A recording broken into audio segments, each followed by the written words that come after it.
Okay, so we'll get underway now. Welcome, everyone. Thank you for joining us on our Federal All Candidates Forum. My name is Rebecca Shelley, and I am the Executive Director of the Grimsby and District Chamber of Commerce. On behalf of the Grimsby, Lincoln, and West Lincoln Chambers, thank you very much to all of you for joining us this evening. I am joined today by my colleague, Lindsay Hendricks, who is the Executive Director of the Lincoln Chamber. Denise Potter from the West Lincoln Chamber sends her apologies and regrets as she deals with an extended power outage. Our federally elected officials create policies that not only have far-reaching implications across Canada and the world, but also have direct impact on the economic prosperity of our community. As your local chambers of commerce, we recognize that we have a role to play in helping the citizens of West Niagara make informed decisions as to who will speak on behalf of our businesses, our families, and our communities. Your local chamber is committed to being the voice of member businesses to all levels of government. We actively work to identify issues and government policies affecting chamber members, connect our members with government resources, and help to build relationships with representatives of local, regional, provincial, and federal governments. It is our distinct privilege as part of that mandate to be able to facilitate tonight's federal election forum for the riding of West Niagara. It is no small undertaking to run for elected office, and I would like to extend my thanks to each of our candidates for putting their names forward and being willing to take on this very important task. Before we proceed, I'd like to try to take a picture for social media. I'll ask our candidates to put on their best smiles, and Lindsay will take the picture.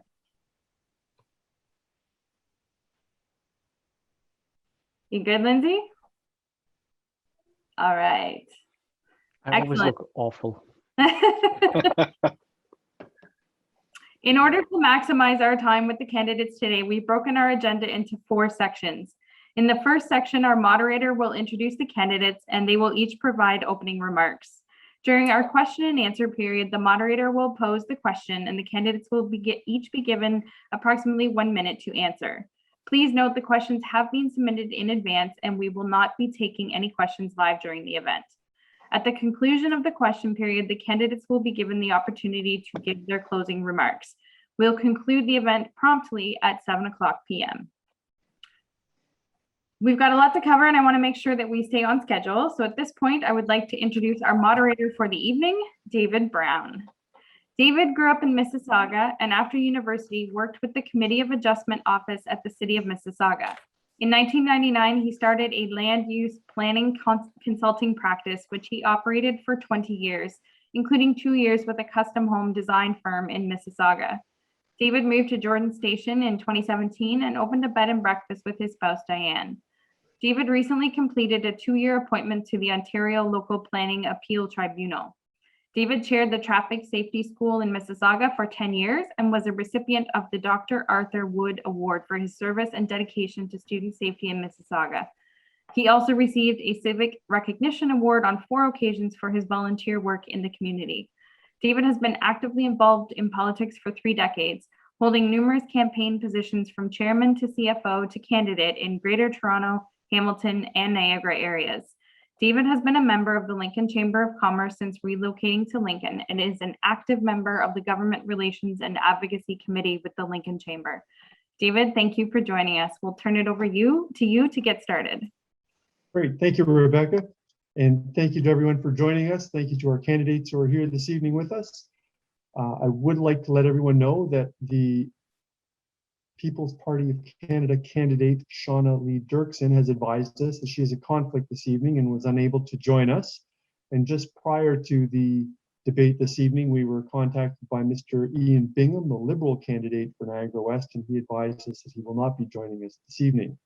But that's okay. We've got 4 great candidates remaining that we're going to hear from this evening, and what this will do is free up a little bit of time, so we may have a little bit more of an exciting back and forth just because we've got a few extra minutes now as a result of a few candidates not joining us, but that's okay. We do have with us the incumbent in Niagara West, the candidate for the Conservative Party, Mr. Dean Allison. So Dean, just wave to the folks, let them know who you are in case they don't recognize that smiling face. Also, we have joining us from the Christian Heritage Party, Harold Jonker. Harold, welcome. Thank you. And we go down, Joanna Kosis of the Green Party. Welcome, Joanna. Good evening. And last but by no means least, Namir Rahman of the New Democratic Party. Good evening, Namir. There we go, two-handed wave, fantastic. We have circulated to the candidates the rules so they know what we're up to and what to expect in this evening. As I said, we may have a little bit of extra time, so we'll figure out how we're going to use that. It might be a little bit more at the end of it when we have our closing remarks. And we have discussed that with the candidates so they are aware. We are going to have some opening remarks, 2 minutes in length. We're going to have some questions from the Chambers of Commerce, the Lincoln Chamber, the Grimsby Chamber, and the West Lincoln Chamber. As well, we've had some questions submitted by our members and other participants this evening, and we're going to put those to the candidates as well. We've asked the candidates to keep their answers to 1 minute in length, and I understand that Rebecca is going to be keeping a Blue Sky timer app, which we can see on the screen, letting us know how many seconds we might have left in the response time allotted. And then finally, we'll have our closing remarks, also 2 minutes in length is what we've scheduled, but as I suggested, if we have a few more minutes, there might be an opportunity for our candidates to provide an extra 30 seconds of good news that they would like to share with us. So let's get things off and running here, because you didn't sign in this evening to listen to me talk. And what's been first and foremost in many of our experiences over the last year and year and a half has been COVID-19 and the pandemic. And that has really had an impact on all levels of government, and the members of parliament have been very active in dealing with that. So got a couple of questions that arise and come to us in respect to that. And I'm going to start with the first one, is that as we look to recover from the events of the last 18 months, businesses, especially those here in Niagara and the hospitality and tourism industries, have been struggling to find qualified and willing employees. So the federal government continues to provide financial supports to the public, and this is giving many, arguably, an incentive to stay home. What are your party's plans to reduce unemployment rate, and specifically in West Niagara, and to get people back to work at levels that we would have seen pre-pandemic? And I'm sorry, I just realized that I didn't give you your opening remarks. I was so excited to get into the questions that I just thought, gee, let's get going. But what I'd like to do first, let's have our opening remarks. You know what the question's going to be, and if you're really smart, you might even throw in an answer to that question at the outset. We're going to go down this in alphabetical order, and that would mean that we're going to start with Mr. Allison. So Dean, you've got 2 minutes for your opening remarks, and then I'm going to ask you a tough question about COVID-19. Away you go, sir. All right, I see my clock's already started. I'd like to start by thanking all the Niagara West Chambers of Commerce for hosting tonight's debate. I would also like to thank the moderator, David Brown, and my fellow candidates for letting their names stand for this election. My name is Dean Allison. I'm the candidate for the Conservative Party in Niagara West, and I've had the privilege of being the MP in this riding for over 17 years. As the former president of the Lincoln Chamber of Commerce, I just want to say I appreciate the work of all the volunteers, staff, and members of the respective chambers. You all make our chamber successful. It was also a tremendous honor to serve as the president of the West Lincoln Memorial Hospital Foundation before getting elected for the first time. And I can tell you that we have some of the most generous, some of the greatest volunteers in our community of Niagara West, and I believe in all of our great country.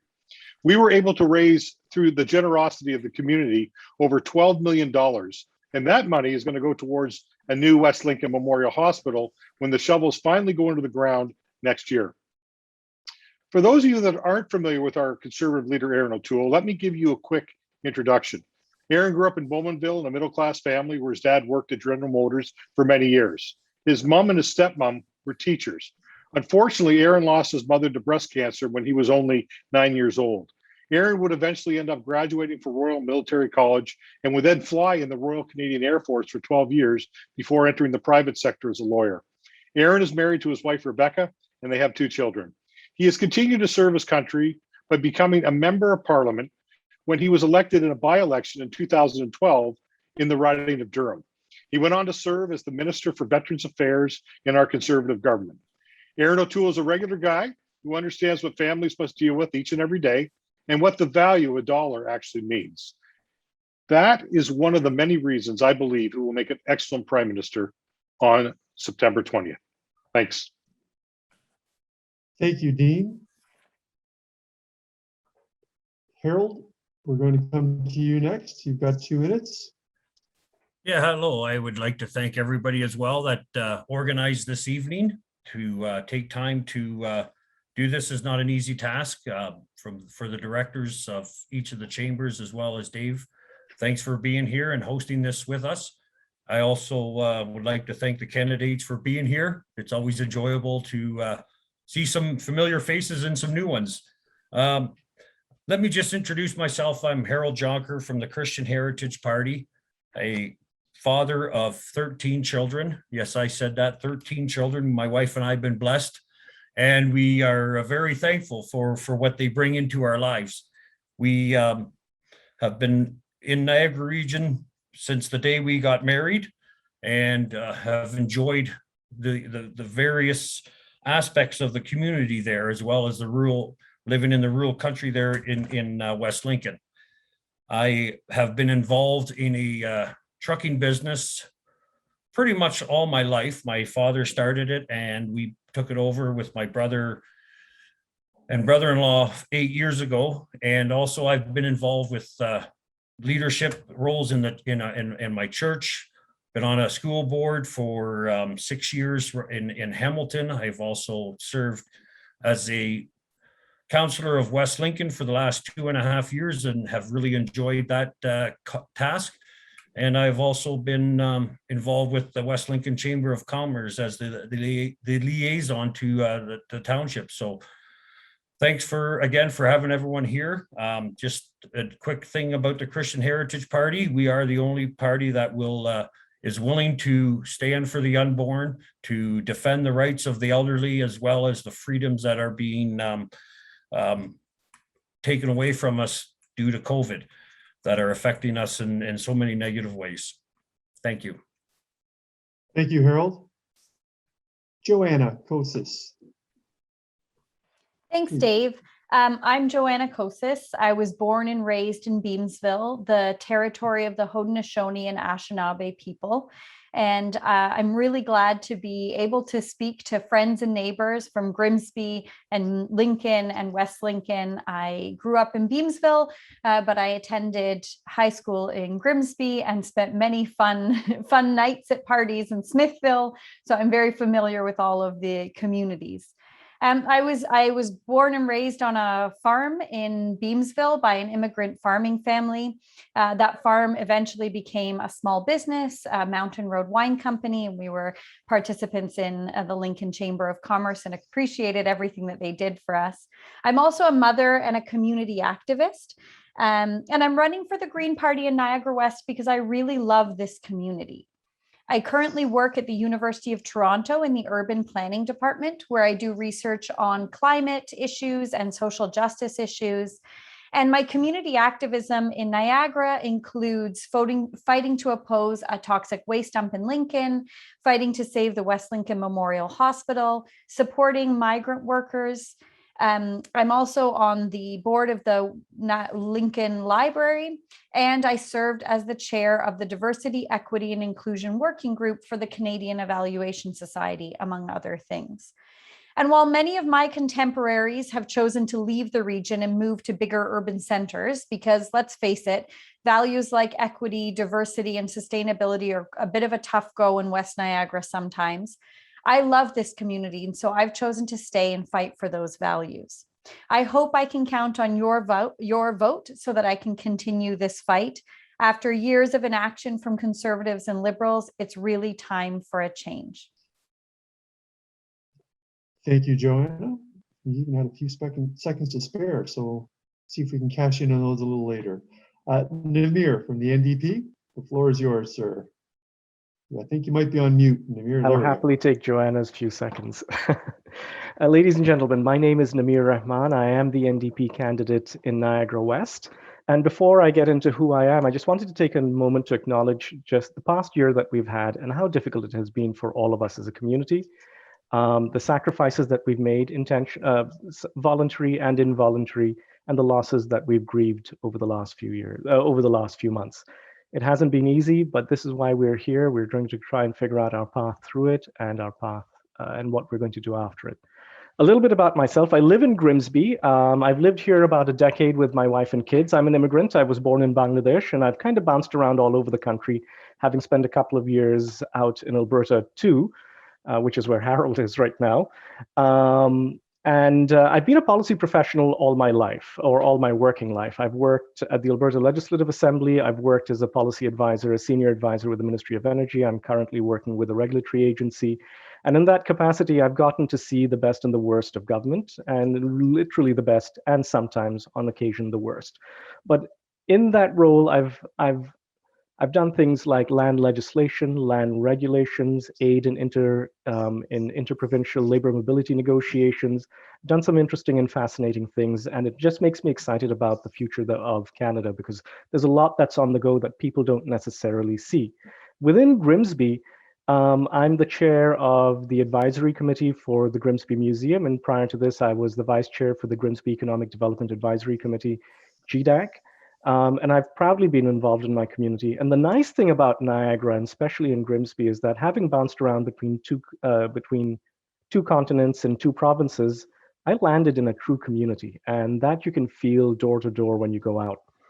Looking to the future, the NDP really wants to push through the pandemic. I mean, we need to continue providing supports to individuals and businesses as we go along, and we need to go through, we need to figure out what that post-pandemic economic growth is going to be, and finally, how we're going to deal with the economy. I know my time's Amir, up. you'll get an opportunity to answer some of those questions and share with us your thoughts in a few minutes as we ask some of these questions, and you'll be given an opportunity to respond. Thank you very much. Thank you. So now we get to the question part that I was so excited to jump to 10 minutes ago, but I apologize for that and scaring some of you and thinking, wait a minute, that's okay. If we were live, you could have thrown something at me, but now we can't. Carefully, be sensitive about those kinds of comments, and I apologize. So we were talking about the pandemic and COVID-19 and some of the challenges that employers are having here in the region, the impact that that's had specifically on our tourism and hospitality industries is just where we've really observed and noticed that these things have come to fruition. The federal government has been providing financial support through this pandemic. And what the question was, is what are your party plans to reduce the unemployment rate, specifically in West Niagara, and get people back to work, perhaps even to levels that we saw pre-COVID? Just to keep things going, I'm going to start with Harold, Joanna, Namir, and then Dean. So Harold, what does the Christian Heritage Party have to say? I was hoping you would stick with Dean starting, but no, the Christian Heritage Party's platform is definitely one of getting people working. When people are working, they're mentally doing a lot better than when they're sitting at home financially as well. And what we do need to really look at is getting people back to work as soon as possible. And what we also need to do is help businesses by removing a lot of red tape. Right now, businesses are being laid, a lot of extra work is being laid on businesses when it comes to the COVID restrictions.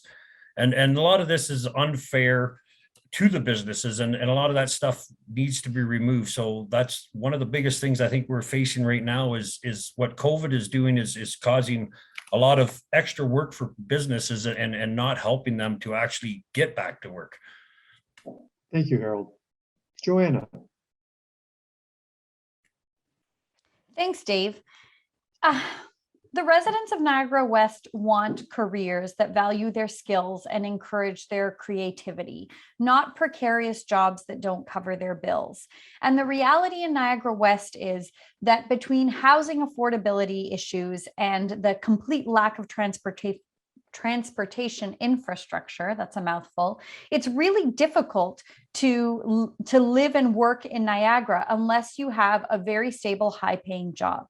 And so in addition to supporting small businesses to be able to pay livable wages by reducing red tape and redirecting resources that are currently going to multi-billion-dollar corporations, the Green Party is interested in providing affordable and safe housing and accessible transportation around the region so that people can afford to live here and afford to get around and get to work. Thank you. And Namir?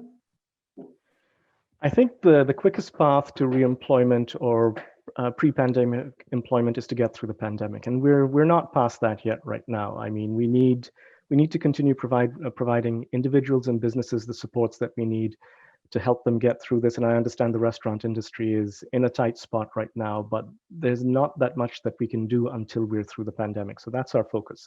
But in the post-pandemic space, I think Joanna's touched on the broader sets of issues that do make a region productive. That's the infrastructure, that's the affordable housing, it's the transit systems that we need to get people moving in and out to work. Things like broadband, because people are moving out here, but depending on where you are, you can't necessarily have broadband access. That really stops us from working or engaging in the digital economy, which is going to be the next big thing. And the question that we also have to ask ourselves is, can we rehouse manufacturing back in the Niagara region? Because we've lost tens of thousands of jobs over the last 30 years, and we need to figure out how we're going to rehouse essential goods and services back in Niagara. Thank you, Namir. And Dean, to you. Thanks, David. I think there's a number of things that we can do. I think as some of the programs wind down, we've suggested that we would look at trying to support employers by subsidizing up to 50% of wages for the next 6 months as programs wind down. We think this is a good idea. We're looking at also 25% tax credit on $100,000 invested. So we realize that some companies have needed to reinvest it during this period of time. And then we also want to encourage not only vaccinations, we want to encourage rapid testing. And there's a number of things that we can do that would also help businesses get going again. We've looked at providing loans, something the current government has done. We would look at increasing that because some of them, have been, as you mentioned, have been a very hard hit on this thing. And then we're looking at tax credits for investments through accelerators. And I think there's a long list of things that we can do, that we've got some special programs in addition to this that we also feel that will help kickstart the economy. Thank you, Dean. You're maybe repeating some of those answers again, and that's okay, because the next question, staying with the pandemic theme, if you will, is how is your party prepared to help small businesses and entrepreneurs who may have fallen through the cracks and didn't qualify for some of the COVID or the pandemic funding that was available from the governments, whether provincial or federal, and what might your party do to help those businesses get back on their feet and get back to a healthy business model? We're going to start this time with Joanna, and then we'll go Namir, Dean, Harold. Joanna? Thanks, Dave. Yeah, as I understood it, the previous question was about employees, and this question is about businesses. And the Green Party recognizes that small businesses were severely impacted by pandemic restrictions and plans to address closures and debt burdens and job losses by holding the small business tax rate at under 9% and reducing the bureaucratic burden of small businesses. We also know that extending wage and rent subsidies until all of the pandemic restrictions are lifted is important. But we also think that establishing a federally funded green venture capital fund for $1 billion in support to start new small local green business startups. I just invented a new thing, smart startups. That's great. And the implementation of new clean technologies across small and medium-sized businesses to help them innovate into the future of the green economy. Thank you, Joanna. Namir. Excellent question. And really what we need to be doing is continuing to provide the supports that we can to big and small businesses and individuals to make sure that they're not going under, and ensuring that those supports stay in place till we're free and clear of the pandemic. The future is going to be interesting because we've seen a really large migration across Canada of individuals moving to wherever, and we're seeing our economy kind of restructuring. So in that restructuring space, how do we provide jobs? How do we provide training and education for the skill sets that we need? And how do we provide the infrastructure that we need for businesses to survive? As I said, clean technology is going to be a big thing. One of the things that I've been involved in my career has been the hydrogen economy. I'd love to see hydrogen manufacturing come here as a part of our green initiative, and zero emission vehicles being manufactured in Canada, which they're not in a large scale right now. So if we're taking a look at how we're going to support the business infrastructure, we really need to take a look at the status quo and the evolution of the economy, especially in the digital and the green space, and supporting that. Thank you, Namir. You're going to have to talk a little faster. Yeah. Get all that in within your 1 minute. Harold, to you. Or sorry, I mean Dean. It's Dean next and then Harold. Pardon me, Dean. No problem. Thanks, David. So I mentioned a couple of things before, and I think it's been said again. I mean, small businesses took the brunt of what was going on here during the lockdowns. I mean, we had big box stores were still open. We had online giants like Amazon were still functioning, but small businesses were actually getting crushed. I talked about wage subsidy, the first one, but some of the supports that we think we can do is, there were certainly emergency loans up to 60,000 previous. We think that needs to be more. We need to look at up to 200,000 with a forgivable portion of about 25% of that. And I think that would depend on your revenue losses and a number of things there. I talked about reinvestment, to be able to get a tax credit for reinvesting in your companies. And some of them needed to do that. Some of them will continue to need to do that. And I think that's something else. And I think the last thing is we need to make better use of rapid testing to help businesses manage around some of these things. Thanks. Thank you, Dean. Now, Harold, sorry. Go ahead. No problem. Most small business owners are hardworking entrepreneurs that want to work, and what they don't necessarily all want. I'm a small business owner myself, and it's frustrating as a business owner to see restrictions being put in place, to see more red tape come into place, more government telling us we need to do this, we need to do that, need to do this to be better efficient, when most small businesses are already very well run, efficient businesses. And what small businesses don't want is more tax increases. So when you do talk to a lot of small businesses, they're saying, let me work. I want to work hard. That's why I started a small business, and that's why I am an entrepreneur. And they're losing that opportunity with a lot of the restrictions that are in place. So the Christian Heritage Party is all about helping by letting them do their work. Thank you, Harold. We're going to change gears now. We're going to start talking a little bit about climate change. And this question's been submitted by one of our chambers, and globally that we've witnessed such things as severe droughts, extreme floods, catastrophic wildfires, and increasingly intensified storms, which result in the loss of life and property damage. This damage has also led to food shortages and their related increase in food prices. Food security is directly related to the well-being of all Canadians. Please explain what your party would look at in terms of the importance of facing the impacts of climate change, and if elected, what ideas do you have to help mitigate this impact on this issue for all Canadians? And we're going to start with Namir. Just one. Okay, I'm not on mute. Okay, that's an excellent question. I'm going to keep this climate change answer focused on the food sector because that's where the conversation started with. Climate change is definitely going to impact Niagara, and if you think about something like the ice wine industry, which requires negative temperatures for 28 days continuously, if we don't get that, the ice wine industry is jeopardized, and so there are real impacts for us. The NDP's approach forward is multi-pronged. First of all, it's a pan-Canadian food strategy that's based on sustainable food practices. We want to have climate change investment funds to prepare against climate change. And the other thing that we want to focus on is things like food labeling and traceability issues from the broader food strategy standpoint. And the final element is continuing to protect supply management in the global scheme of food trade. So climate change will definitely hit us.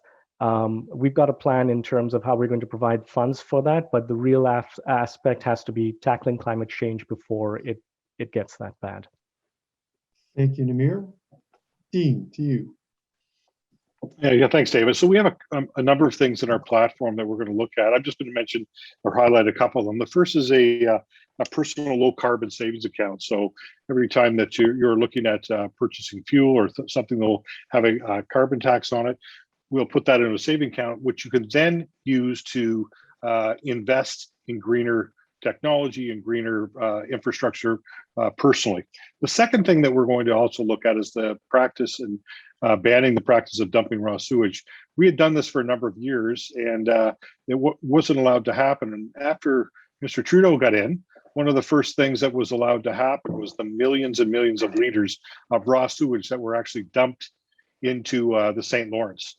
And I can tell you that's a problem for all of us. Back in August the 13th, we had a water advisory warning on Lake Erie, and there was over 11 beaches that were closed during parts of August because of pollution in our Great Lakes. And we need to just end the practice of dumping raw sewage into our Great Lakes. Thank you, Dean. Harold. Yeah, climate is a very confusing topic, and it will only get worse if we don't look at the science and data in its proper context. The CHP is committed to protecting our air, water, and soil from man-made pollutants. The carbon tax is something that is unfair and is actually making it harder and harder for hardworking Canadians to compete against countries that do not seem to worry about carbon and are continuing to pump out unclean energy, whereas our industry has a wonderful record, not perfect, but has improved over the many years. And yes, what Dean said about raw sewage, definitely something that has to be worked on, because the lakes are one of our great assets, especially in the Niagara region.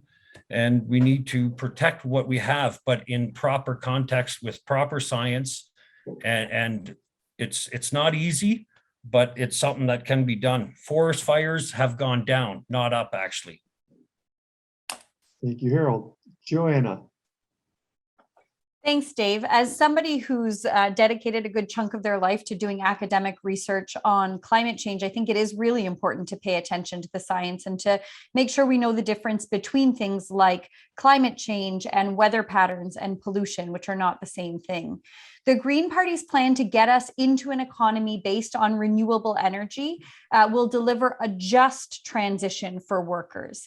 It leads us into the green economy with an honest and realistic understanding of what it will take to get us to net zero emissions as soon as possible by committing to enforceable targets starting in 2023 and ending the extraction of all fossil fuels by 2035, replacing every high-paying job in the fossil fuel sector with one in the green economy, and creating new opportunities by incentivizing the creation of green jobs, investing in clean tech and renewable energy, and training for new green careers. The Green Party will bring Canada back into a position of international leadership on climate. Thank you, Joanna. Those are questions that we've had from our chambers of commerce. And now we're going to move into a section where we've had some questions from our members that have just filed or submitted questions to us in advance of the debate this evening. So I'm going to start with one on housing, and just find it here. Housing supply issues are a fairly significant impact on our long-term housing affordability. There's been a lot of discussion recently about affordable housing, and parties have made certain overtures to the electorate. What can the federal government do to help with the housing supply issues across the country, and specifically, how, if your party were elected and formed government, would you ensure that we build a healthy mix of housing that encompasses the entire spectrum, including home ownership, rental, and community housing? And for this one, we're going to start with Dean.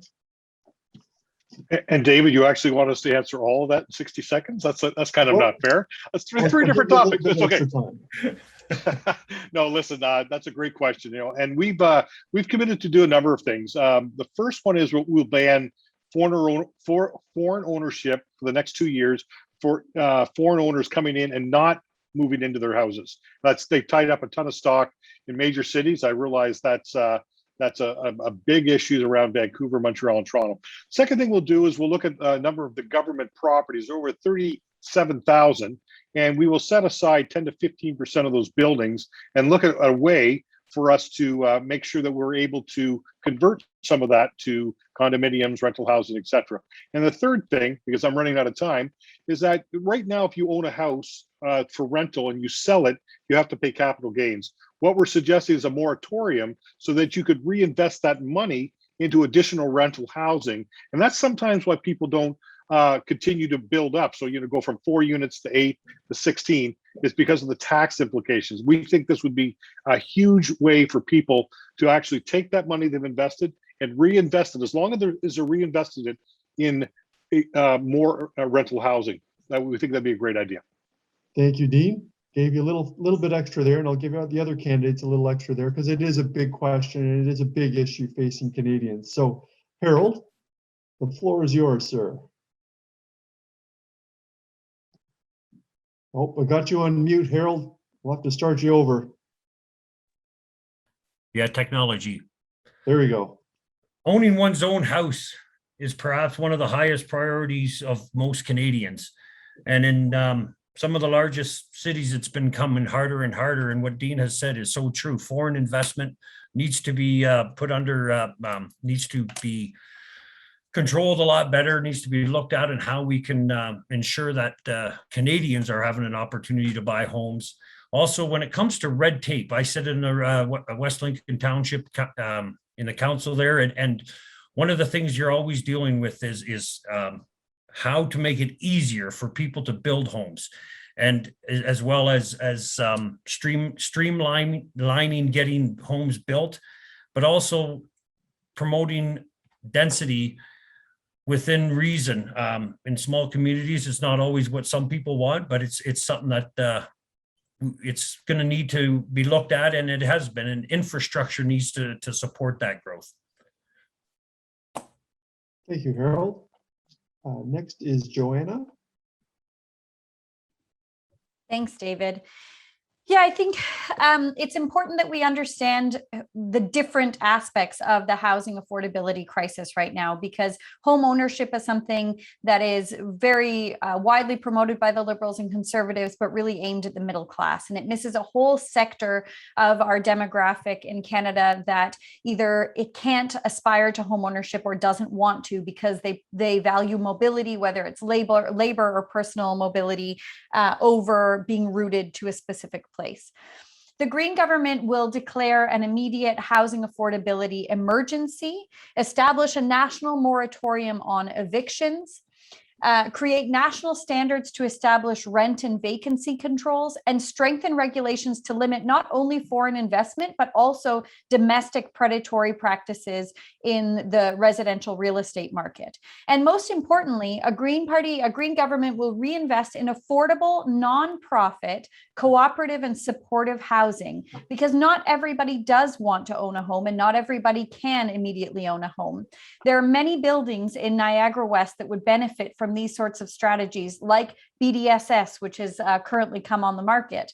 So I think there are many, many ways in which we have to address the multiple and varied housing needs of people in Niagara West. Thank you, Joanna. And Namir, you're on mute, sir. I thought I'd press the button. I'm sorry.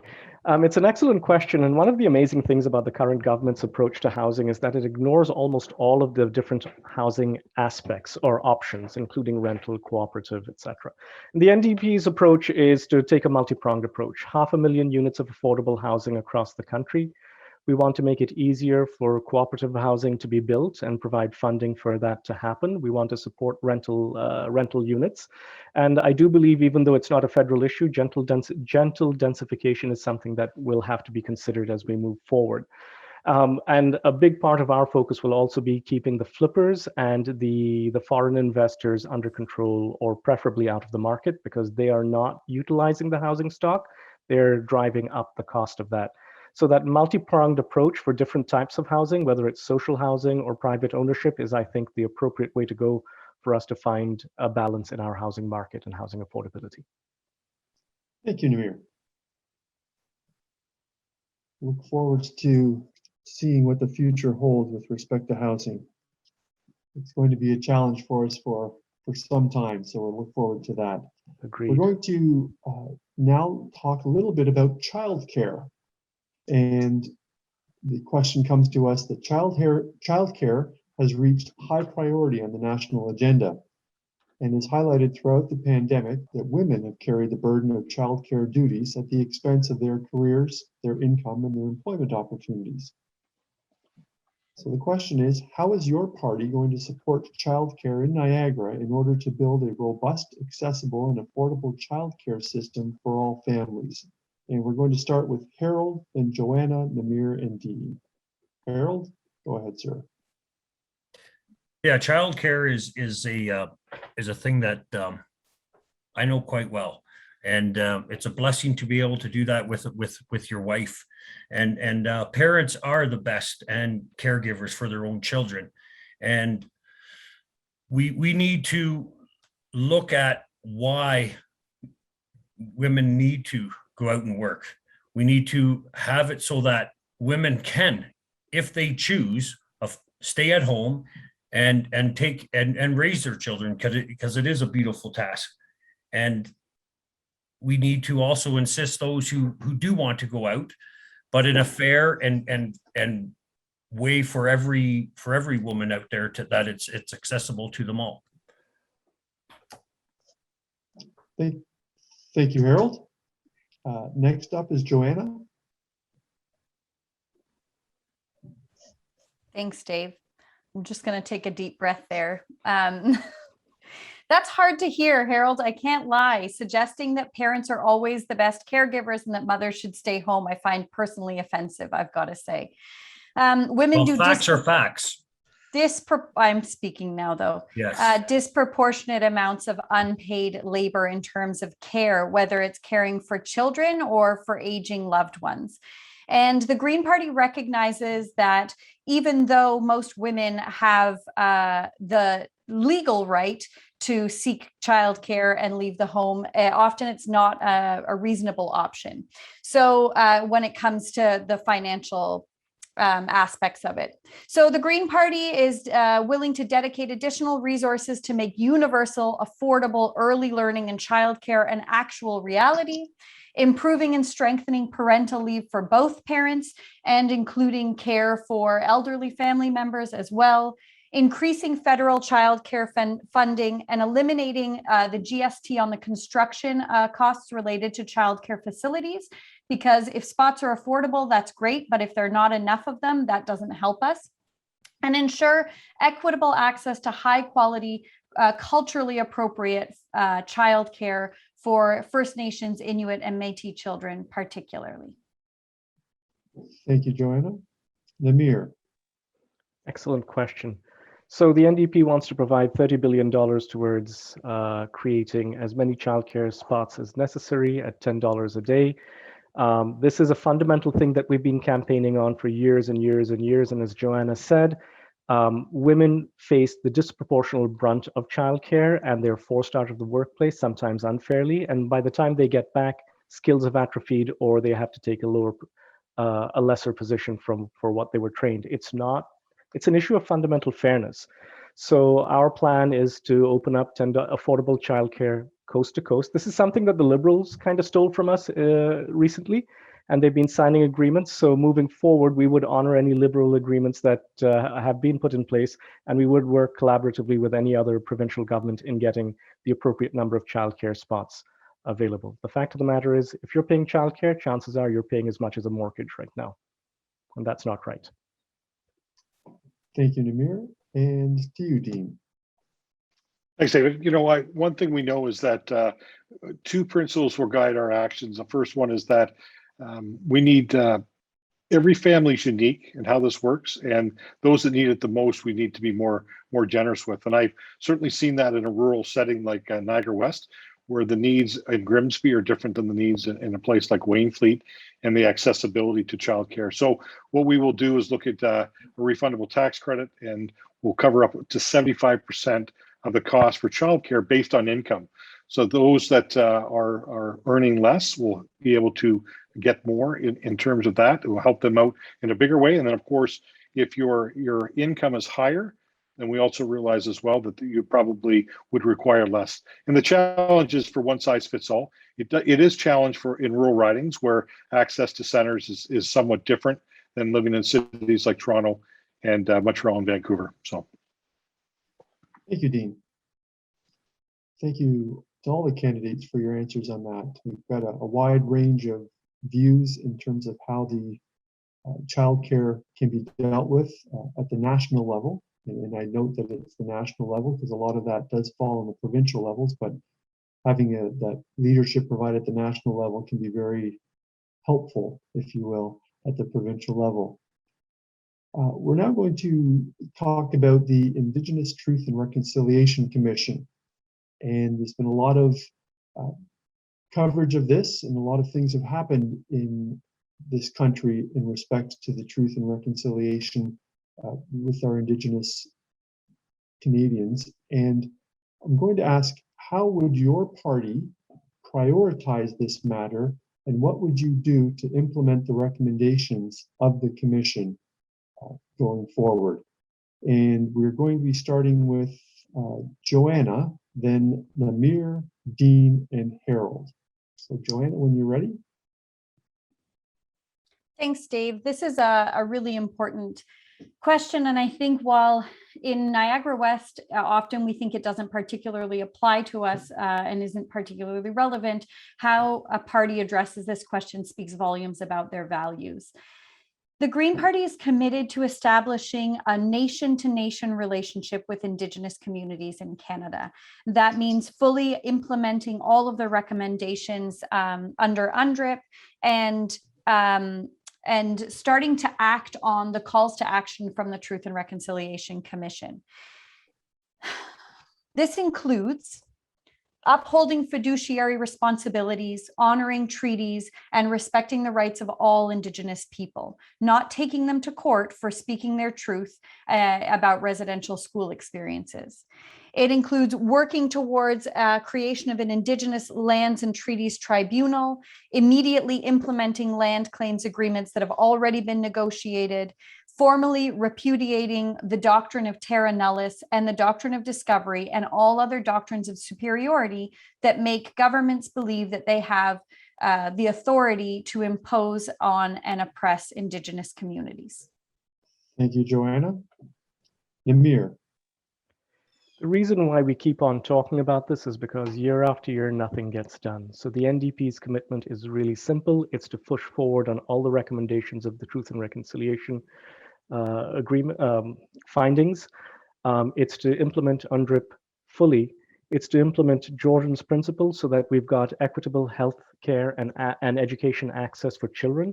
It's not to take Indigenous peoples to court, which is something that's horrifying. You can't talk truth and reconciliation and then fight the reconciliation bit in this agreement. And there are two court cases that the Trudeau government is fighting against right now on this matter. We've done too little for too long, and the time is to step up right now. Thank you, Namir. Dean. Thanks, David. And I know that we've talked about other candidates talked about. We do have to start with the thought process of the true partnership. I think it's one approach of Ottawa knows best. It's not always good. As a matter of fact, it's very seldom is it good. But I think the other thing is there's a number of things that we need to do. We could do right away, and that is the call to action of the Truth and Reconciliation Commission's 71 through 76. It's something that has gone on for some time. I think we can look at, we should be looking at investigations at former residential schools where there's unmarked graves to make, to find out what's going on and see if there's anything else that has been left off, because I think we really need to have an open and honest conversation with that. And I think is that we need to have proper resources for communities. I think the fact that we still have a number of boil water advisories is shameful. One of the things the Liberals committed to, one things they have removed some, but we still have far too many boil water advisories in effect. And I think that would be a very immediate, direct first step that we could do in the foreseeable future. Thank you, Dean. And to you, Harold. Yeah, First Nations people living today have been negatively impacted by the residential school programs. Attempts have been made to compensate for the damages caused by this, the forced removal of children from their parents' home and care. Today, Native and non-Native children alike are still having their cultures undermined in public schools, in non-residential schools by these culture norms and values contrary to them. Governments must stop imposing the culture values of the state on children, whether Indigenous or non-Indigenous. But the government also needs to do a lot more work to help the Indigenous recover from this. And there is definitely a lot of work that needs to be done, as that the report was put forward to the Liberal government that he seemed to totally ignore in 2015. So lots of work needs to be done to reconcile with them. Thank you, Harold. So we're making very good progress. I've got 2 questions left on my list for the candidates. And what I'm just going to alert you to is that it looks like we may have a little bit of extra time for your closing remarks. So while you're thinking about the answers to the question, I want you to also be thinking about what that extra 30 or 40 seconds might look like in your closing remarks. And I know that's a lot to put on each of you, but I'm confident that you'll be able to come up with a few extra words to fill in that time. So we've got 2 issues left. One is healthcare, and the last one is economy.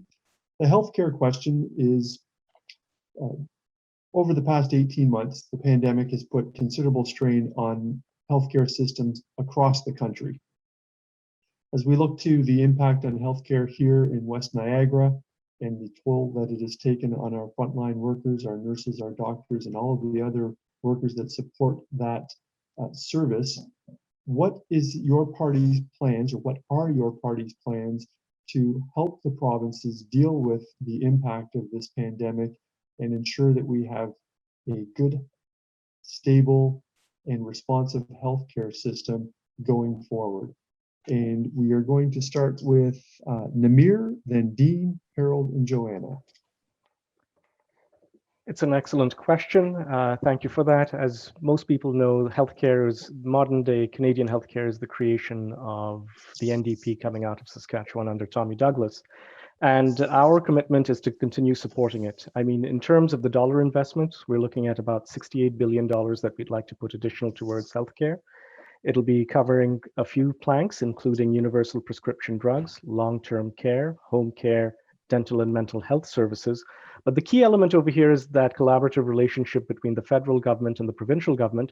Provincial governments have been asking the federal governments to support about 35% of provincial healthcare costs, and the NDP will meet that. When we close up the social planks and provide the money that the provinces need, we've got a complete system, complete social network for Canadians, and we're committed to providing that. Thank you. Thank you, Namir. Dean, to you, sir. Yeah, thanks, David. So a couple things. First of all, what the provinces need is predictable, reliable funding. And the Liberals actually cut funding in this respect back to 3%. We would increase that to 66%. So what that means for the provinces is an additional $60 billion in transfers for healthcare that the provinces can use as they wish. But I think the other thing has been mentioned, I know Namir mentioned that in the beginning, is how difficult the last 18 months has been. And we see issues around addictions, we see issues around mental health, and these things are all incredibly tragic. And the challenge has been is that our systems have been overwhelmed. So they were overwhelmed before, but even more so. And so what we've committed to is over $325 million for to create up to 1,000 residential drug treatment beds in 50 different recovery community centers across the country. So we think this would be helpful. And I think this would go a long way to helping deal with some of the issues around addictions in this country. Thank you, Dean. Harold? Yeah, the healthcare system that we have here in Canada has been hit really hard, and we need to continue to ensure that our doctors and our nurses have the support that they need to do their tough jobs. We also have the opportunity to promote more home care And that's something that needs to be looked at as well. And this Christian Heritage Party is always said that healthcare is very important for every Canadian. Very important that every Canadian is able to receive what they need. And it's not been an easy 18 months for our frontline workers in the healthcare industry, and they need our continued support. And also they also need the support of their communities. And it's a lot of, I think a lot to do with the getting stuff out there and supporting the provinces in supporting their healthcare workers. Thank you, Harold. And Joanna, to you. Thanks, David. And I want to start by saying I've been watching the news about these sort of assaults on healthcare workers and protests outside of healthcare centers. And it's just appalling that the people who we were going outside and applauding for the last 18 months are all of a sudden on the receiving end of this sort of hatred. And it's unacceptable. The issues that have all of a sudden become popular in this election with other parties who had the privilege of ignoring them up until the pandemic, like housing and healthcare, have always been issues that are on the top of the platform for the Green Party. The Green Party is committed to fully funding universal pharmacare, covering dental care for low-income Canadians, and bringing long-term care under the Canada Health Act to be able to establish stronger rules about long-term care. But this is where the Green Party's holistic and systems thinking approach to policy making is key, because health is much more than medical treatment. We know that in addition to PTSD and substance use, mental health is impacted by poverty, systemic discrimination, intergenerational trauma, and barriers to culturally appropriate healthcare. And we know that addressing mental health and holistic health needs of Canadians goes well beyond a medical solution. And this is the kind of commitment that the Green Party brings to healthcare in Canada.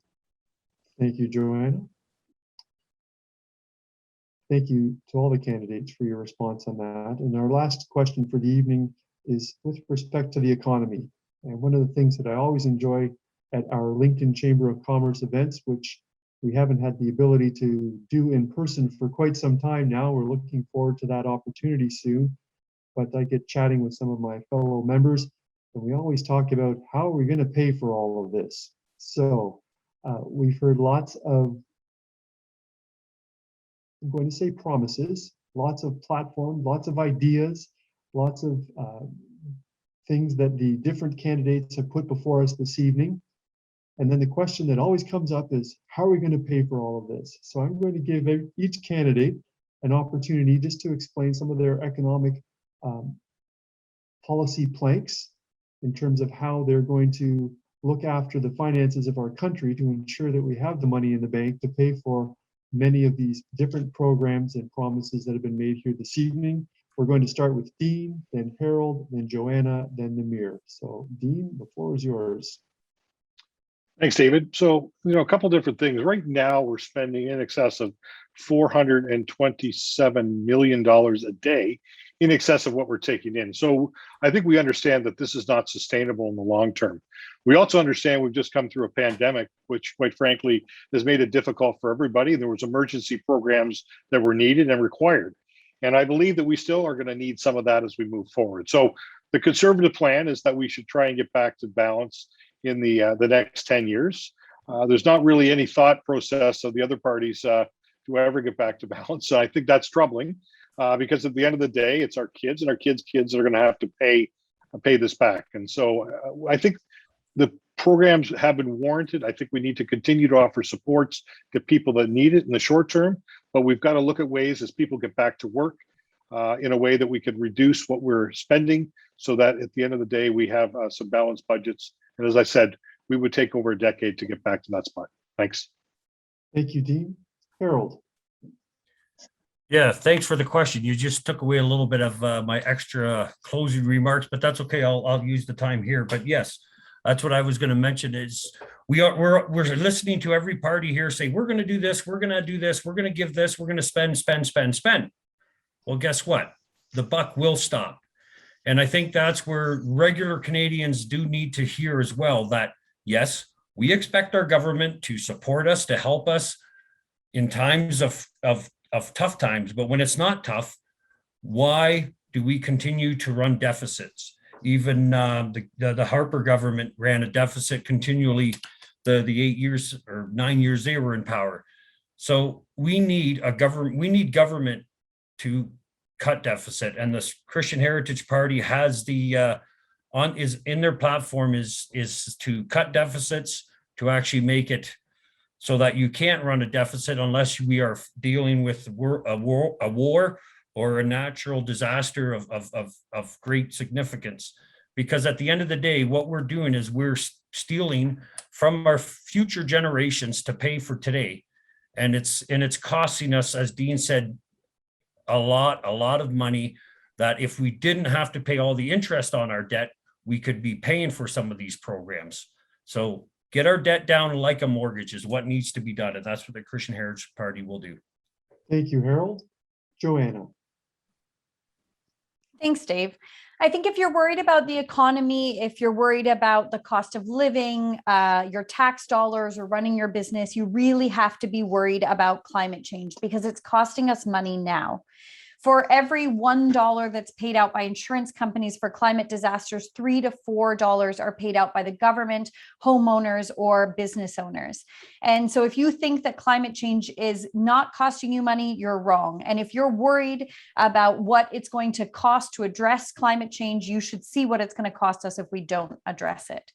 The green economy is the future, and climate action is job creation. It's impossible for us to move into a future economy without addressing the needs that are brought by climate change. Canada's own Mark Carney says that once climate change becomes a defining issue for financial stability, it'll be already too late.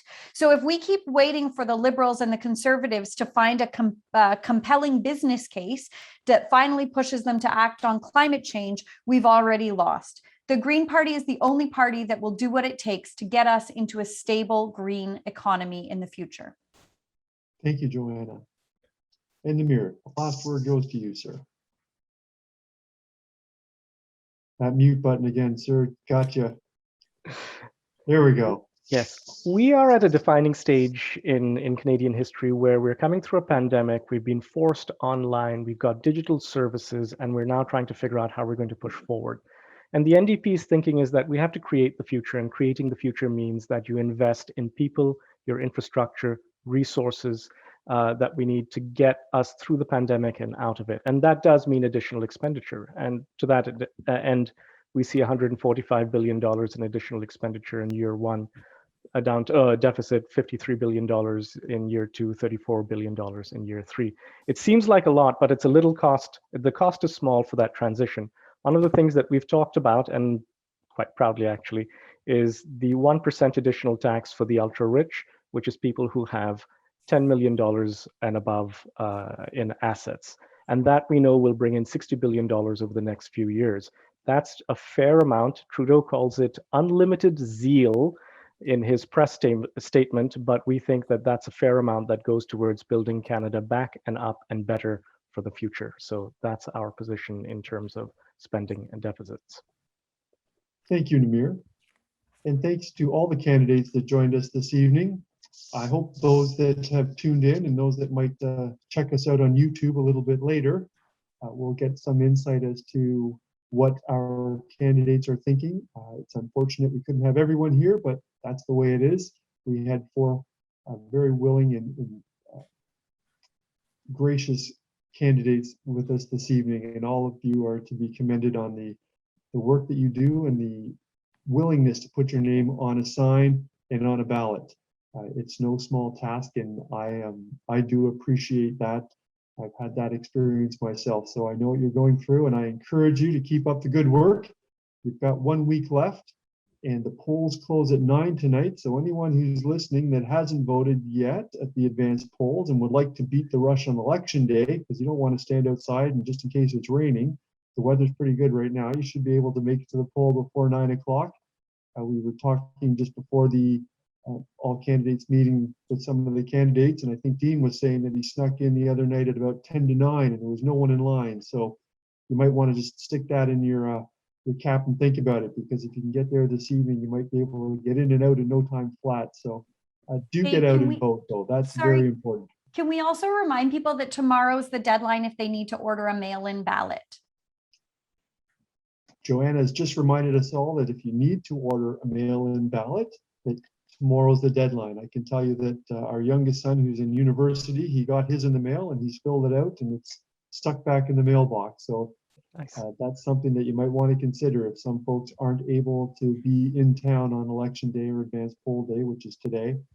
That's the other way to do it. So with all of that, I want to say thank you again to all the candidates for participating. We're well ahead of schedule, but when the numbers drop down, that happens. And we're going to make sure that everybody's got a little bit of extra time. So I'm going to ask Rebecca, when she's doing the timing clock, if she can add another 30 seconds on to that. And we will let our candidates fill in that time. We look forward to hearing what they might say off the cuff, as they say, because I know that everyone is planning on a 2-minute response or a 2-minute closing remark. So we're getting a little extra. So we'll cut you some slack in that respect.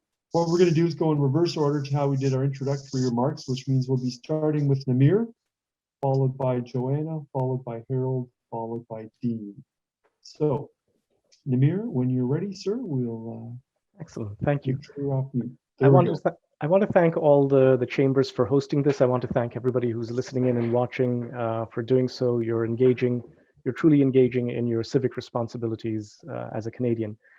I'm going to say that over 50% of Canadians want a new government, and this has been established. There was no need for this election, and Canadians of all stripes have seen the naked power grab that Trudeau has done with this election, especially in the midst of a crisis. It was unnecessary. They've seen Trudeau promise climate change and then buy a pipeline, vote in favor of racist legislation like the Barbaric Cultural Practices Act, fight residential school survivors in courts, fail miserably in Afghanistan, and stand by candidates who are accused of sexual impropriety. He's repeatedly fall foul of ethics laws.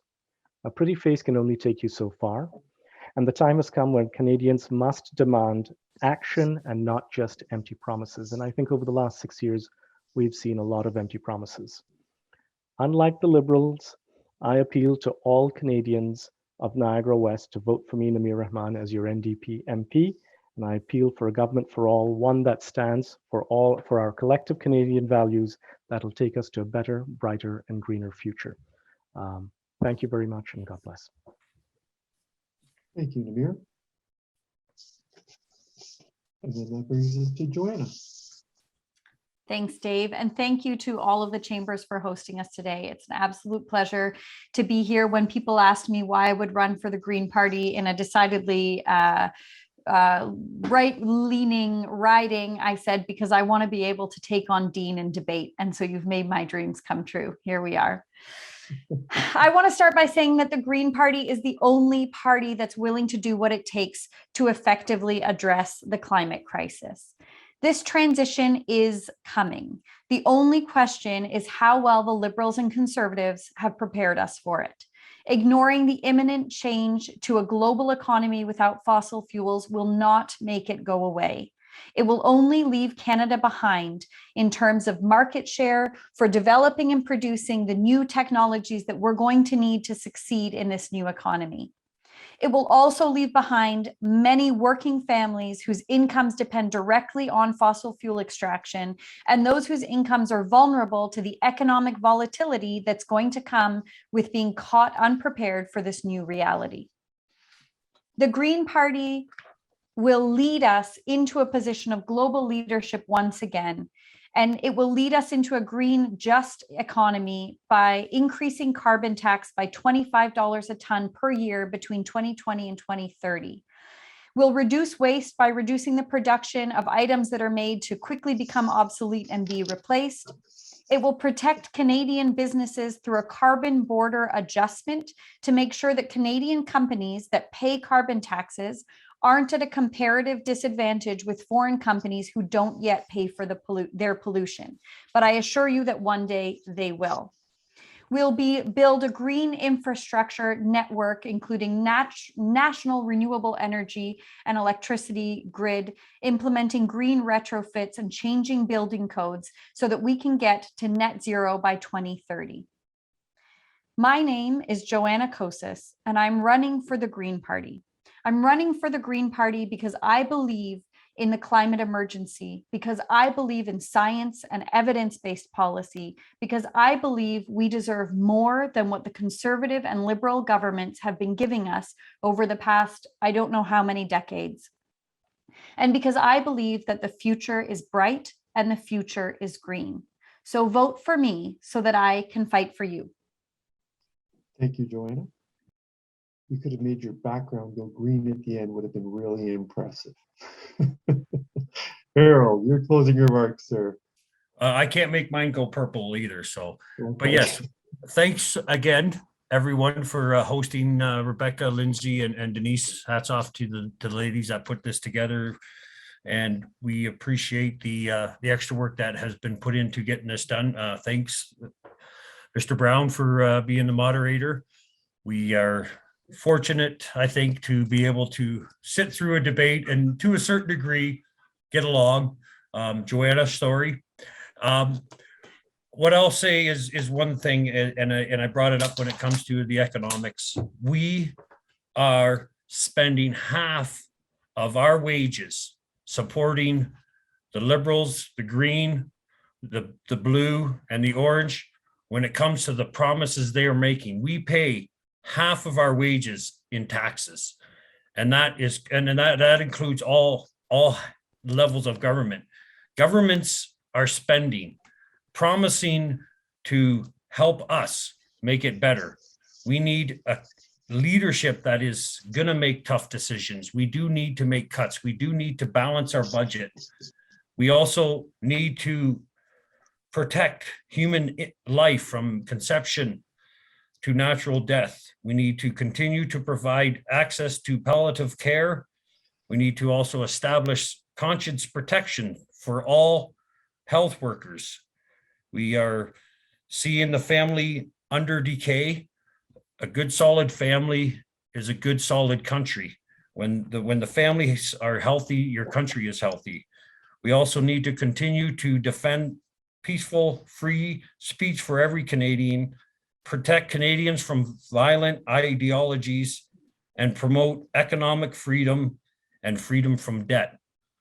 So on September 20th, my 25th anniversary, 24th, sorry, my wife just caught me on a mistake. That should have been vote CHP, working for all Canadians to make this a great, true, free country again. Thank you. Thank you, Harold. And Dean, your closing remarks, please. Thanks, David. Thank you very much for moderating tonight's debate. And I certainly want to thank all the Niagara West chambers, which will be Grimsby, Lincoln, and West Lincoln, for arranging and setting up this event. To all the candidates putting their name on the ballot, thank you for participating in this thing we call democracy. It's not always pretty, but I think we do live in the greatest country in the world. And I think not by a little, but by a long shot. All three of the candidates on here tonight are full of class, and I appreciate how classy you guys have been during the whole campaign. So thank you very much. Canadians do want change in Ottawa.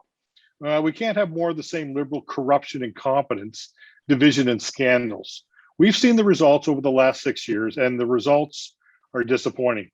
It started with the pandemic, where they dismantled the global public health intelligence network, shipped 16 tons, over 16 tons of supplies of PPE to China in February of 2020. They screwed up the procurement of COVID-19 vaccines.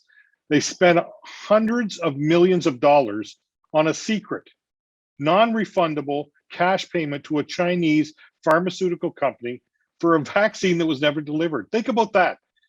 They spent over $100 million on that. As a result of the botched deal, we are late in ordering our vaccines, late in receiving them, and eventually we overpaid for them. While the rest of the world was receiving their vaccines and getting back to normal, Health Canada arbitrarily changed the dosing schedule from 3 weeks to 4 months against the wishes of the WHO and the big pharma companies' medical warnings. We need a plan, our Conservative plan, Canada's recovery plan. We'll recover 1 million jobs lost during the pandemic within 1 year. We'll make it clear that mental health is health and treat it properly. We'll treat the opioid epidemic as the health issue that it is. We believe that law enforcement should focus on dealers and traffickers. The last thing that those suffering from addiction should have to worry about is being arrested. Any interaction the government has with them should focus on keeping them safe and helping them recover. A conservative government will protect workers and their pensions and will balance the budget over the next decade. It has truly been an honor to serve you over the last 17 years, and I would be honored to serve you again. On September 20th, I humbly ask for your trust and your vote once again. Thank you. Thank you very much, Dean. And again, thank you to all of our candidates for participating this evening. I'm going to turn it over to Lindsay now for some final remarks from the chamber. Thanks very much, Lindsay. Go ahead. Hi, everyone. I would just like to take a moment to thank the many people who came together to make this event happen. Without the cooperation and support of all the West Niagara Chamber staff and our board of directors, important events like this just wouldn't happen. Thank you to our candidates who joined us this evening, and a special thanks, of course, to our moderator, Dave, for keeping things running smoothly and well. I want to thank our attendees for joining us tonight and those that have provided questions in advance. The key objective of our chambers is to advocate for our local businesses and ensure that your voice is heard. The three chambers that make up the West Niagara Chambers, Lincoln, Grimsby, and West Lincoln, launched this joint event to ensure that the interests of the local businesses are in the forefront of our government decision-making, which can directly impact business and the community. We encourage everyone in our attendance here tonight to reach out to the candidates to ask any further questions that you may have and make your democratic right to vote on September 20th. This concludes our All Candidates Forum. Thank you and have a great night. Thank you. Good night.